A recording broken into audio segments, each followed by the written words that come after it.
Assalamualaikum warahmatullahi wabarakatuh. Perkenalkan, nama saya Zaunika Rosalia dengan NIM 2311074. Di sini saya ingin memenuhi tugas UAS Masail Al-Fiqhiyah dengan dosen pengampu Bapak Muhammad Insan Jauhari, MPD. Saya membacakan soalnya terlebih dahulu. Yang pertama, bayi tabung merupakan proses pembuahan di luar tubuh antara semen suami dan ovum istri dan diimplantasikan dalam rahim istri. Dalam hal ini, spermatozoom, ovum dan kehamilan seluruhnya berasal dari suami istri yang bersangkutan. Ini dilakukan sebab pasangan suami istri kesulitan untuk mendapatkan keturunan dengan sebab tertentu.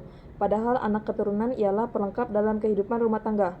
Pertanyaan: A. Berikan analisis Anda terkait hal tersebut.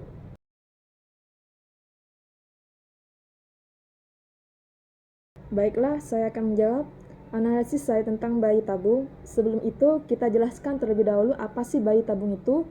Bayi tabung merupakan salah satu metode fertilasi di mana sel sperma dan sel telur dipertemukan di luar tubuh wanita, yaitu di dalam laboratorium.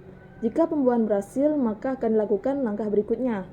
Program bayi tabung biasanya dipilih sebagai upaya terakhir oleh pasangan yang mengalami kesulitan untuk hamil, terutama bila menghadapi kondisi infertilitas yang cukup serius seperti saluran tuba yang tersumbat, endometriosis tingkat lanjut, atau adanya fibroid di rahim. Proses bayi tabung yang pertama itu tahap stimulasi atau peningkatan reproduksi sel telur matang. Seperti dokter memberikan pengobatan hormonal untuk merangsang ovarium menghasilkan beberapa sel telur matang. Hormon ini disesuaikan dengan siklus reproduksi wanita untuk memastikan kesiapan sel telur yang akan diambil. Yang kedua, tahap pengambilan sel telur dan sperma. Sel telur matang diambil dengan prosedur medis menggunakan teknik seperti transvaginal directed oocyte recovery. Sperma diambil melalui masturbasi atau prosedur khusus. Kemudian dipisahkan untuk memilih sperma berkualitas baik. Yang ketiga, tahap pembuahan sel telur di laboratorium. Sel telur dan sperma berkualitas baik dipertemukan dalam lingkungan steril di laboratorium. Pembuahan menghasilkan embrio yang kemudian dipantau perkembangannya. Yang keempat itu tahap penanaman embrio ke rahim.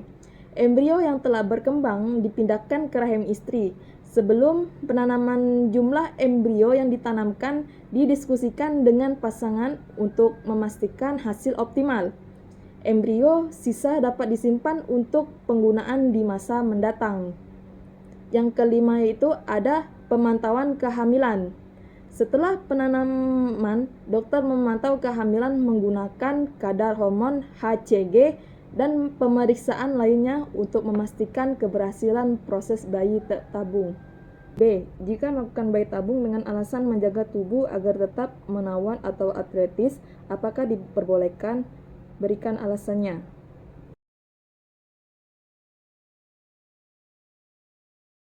Jawabannya, melakukan bayi tabung hanya untuk menjaga penampilan tubuh agar tetap menarik tidak diperbolehkan menurut hukum Islam dan hukum positif.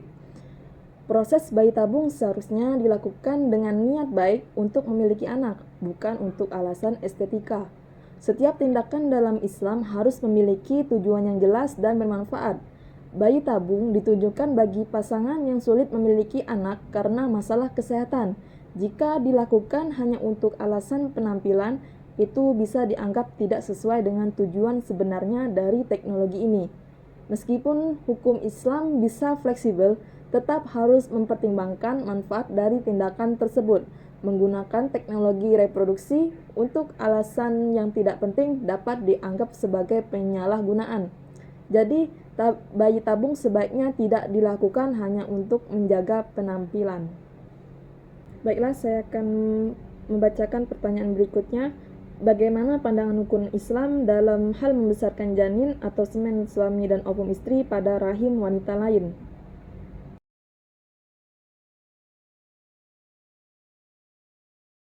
Baiklah, saya akan menjawabnya. Pandangan hukum Islam tentang membesarkan janin dari semen suami dan ovum istri di rahim wanita lain, bahwa praktik ini dianggap haram menurut Fatwa Majelis Ulama Indonesia (MUI) pada tahun 1979.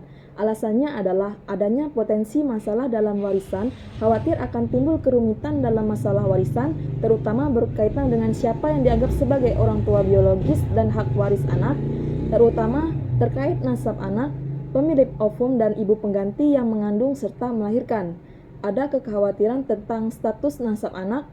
Dalam konteks hukum Islam, nasab atau keturunan sangat penting untuk menentukan hubungan keluarga dan hak-hak yang menyertainya. Baiklah, saya akan membacakan soal selanjutnya. Soal kedua, Islam membolehkan poligami dengan jumlah wanita yang terbatas dan tidak mengharuskan umatnya melaksanakan monogami mutlak, dalam artian seorang laki-laki hanya boleh beristri seorang saja dalam keadaan dan situasi apapun. Poligami dilakukan sebagai jalan keluar untuk mengatasi penyaluran kebutuhan seks laki-laki supaya tidak bermaksiat yang dilarang Islam atau sebab lainnya seperti mengurusi bidang usaha tertentu sehingga membutuhkan istri lebih dari seorang istri.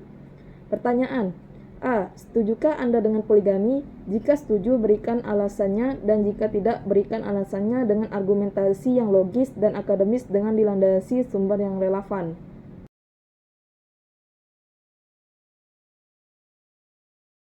Kalau dari pendapat saya pribadi, saya tidak setuju dengan praktik poligami karena beberapa alasan yang kuat. Pertama, poligami dapat menyebabkan diskriminasi dan penindasan terhadap perempuan. Tidak ada perempuan yang benar-benar rela jika suaminya menikah lagi, dan hal ini bisa menimbulkan dampak psikologis yang serius seperti depresi dan stres. Kedua, dalam konteks hukum Islam, syarat untuk berlaku adil di antara istri-istri sangat sulit untuk dipenuhi. Misalnya, suami mungkin tidak dapat memberikan perhatian dan cinta yang sama kepada semua istri. Jika syarat ini tidak bisa dipenuhi, maka praktik poligami menjadi problematis. Selain itu, tujuan utama perkawinan dalam Islam adalah untuk membangun keluarga yang harmonis dan saling menghormati. Dalam konteks ini, monogami lebih memungkinkan untuk menciptakan hubungan yang setara dan adil. Dengan demikian, poligami tidak sejalan dengan prinsip keadilan dan kesetaraan yang seharusnya ada dalam keluarga. Melihat dari semua alasan ini, poligami bukan hanya tidak ideal secara hukum, tetapi juga dapat membawa dampak negatif bagi keluarga dan masyarakat. Oleh karena itu, saya berpendapat bahwa poligami sebaiknya tidak dipraktikkan. Pertanyaan selanjutnya, bagaimana pandangan hukum negara, undang-undang, dan hukum Islam terkait kasus poligami?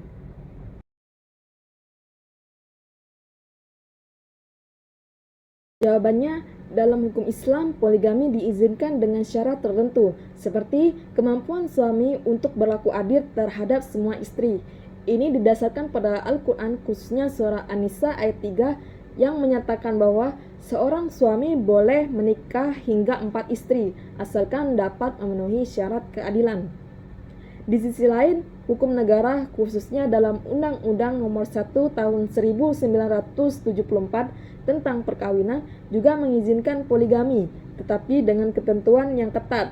Seorang suami harus mendapatkan izin dari pengadilan dan memenuhi syarat-syarat tertentu, seperti persetujuan dari istri pertama dan kemampuan untuk memberi nafkah. Jika syarat-syarat tersebut tidak terpenuhi, maka poligami tadi tidak diperbolehkan. Dengan demikian, baik hukum Islam maupun hukum negara memberikan ruang untuk poligami, tetapi dengan batasan dan syarat yang jelas untuk melindungi hak-hak perempuan dan anak-anak. Soal selanjutnya yang ketiga, aborsi atau abortus merupakan fenomena yang terjadi di lingkungan masyarakat. Sekarang dengan ragam alasan, umumnya aborsi dilakukan kalangan anak muda yang kehamilan tidak dikehendaki yang tidak melalui ikatan pernikahan yang sah, ataupun juga bisa dilakukan oleh pasangan suami istri yang sah dengan sebab terdesak atau darurat. Pertanyaan: A. Berikan pandangan Anda terkait aborsi dan bagaimana pandangan para ulama terkait dengan hal tersebut.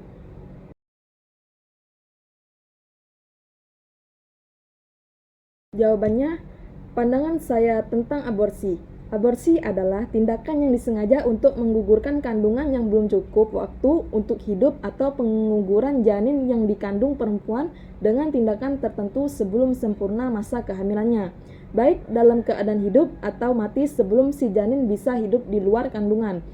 Aborsi ada dua macam, yaitu aborsi yang tidak disengaja dan aborsi yang disengaja.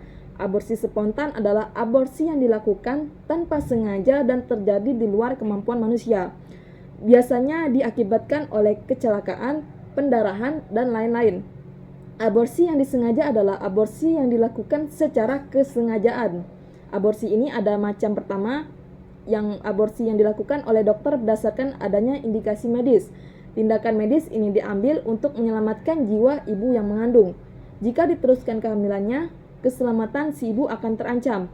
Kedua, yaitu aborsi yang dilakukan tanpa dasar indikasi medis dengan unsur kesengajaan. Dalam pandangan hukum Islam, aborsi dianggap haram setelah kehamilan mencapai 120 hari. Karena pada saat itu janin telah bernyawa, seluruh ulama sepakat bahwa aborsi di luar kondisi darurat seperti membahayakan jiwa ibu tidak diperbolehkan. Jika kehamilan kurang dari 40 hari, aborsi dianggap makruh dengan syarat adanya persetujuan dari suami dan rekomendasi dokter. Ulama seperti Imam Al-Ghazali berpendapat aborsi adalah tindakan pidana yang haram. Terlepas dari apakah ruh telah ditiupkan atau belum, mereka berargumen bahwa kehidupan dimulai saat pertemuan antara sperma dan ovum. Dalam kasus alasan perempuan melakukan aborsi seringkali berkaitan dengan kondisi sosial dan ekonomi yang menunjukkan bahwa yang merasa terpaksa.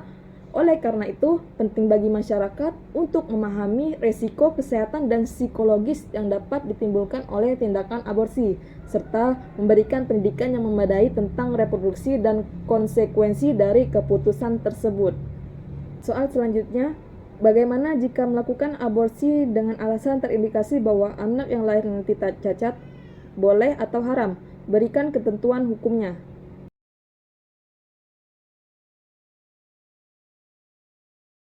Jawabannya, aborsi terhadap janin yang terindikasi cacat pada fase 40 hari pertama diperbolehkan dengan syarat. Yang pertama, cacat janin telah dipastikan dengan gambaran yang rinci dan nyata oleh tim dokter terpercaya. Yang kedua, cacat tersebut tidak bisa diobati melalui penanganan dokter spesialis. Yang ketiga, cacat tersebut akan membahayakan diri janin jika dibiarkan hidup. Aborsi terhadap janin yang terindikasi cacat setelah 120 hari atau 4 bulan hukumnya haram, karena pada usia tersebut janin telah ditiupkan ruh dan telah menjadi manusia.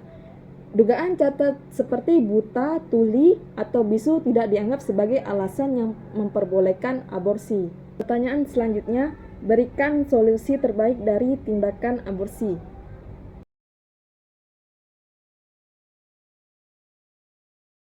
Jawabannya adalah solusi terbaik terhadap tindakan aborsi adalah dengan mengutamakan pencegahan melalui edukasi, pengawasan, dan penegakan hukum yang tegas. Pencegahan dapat dilakukan dengan meningkatkan kesadaran masyarakat, terutama remaja, mengenai dampak negatif aborsi terhadap kesehatan dan nyawa, serta konsekuensi hukumnya. Selain itu, peran keluarga dan lingkungan sangat penting dalam memberikan pengawasan dan pemahaman tentang kesehatan reproduksi.